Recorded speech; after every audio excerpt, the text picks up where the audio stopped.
Radio Dëshmia u paraqet hadithin e ditës.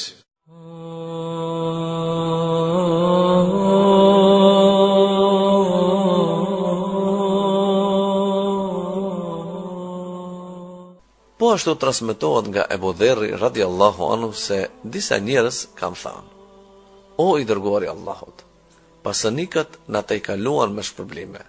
Ata falin namazin e, agjerojnë si ne, kurse përveç kësaj, nga teprica e pasurisë së tyre i japin sadaka.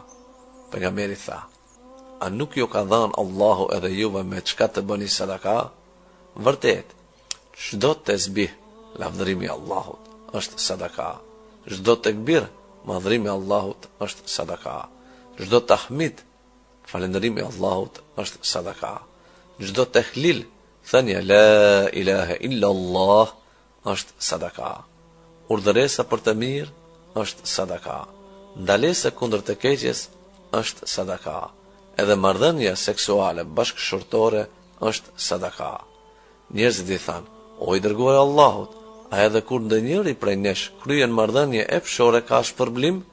Tha: Më thuani nëse epshin e tij e përdor në haram, a nuk ka për të mëkat? Po ashtu, nëse e përdor në halal, do të ketë shpërblim. Transmeton Muslimi. Transmeton Muslimi.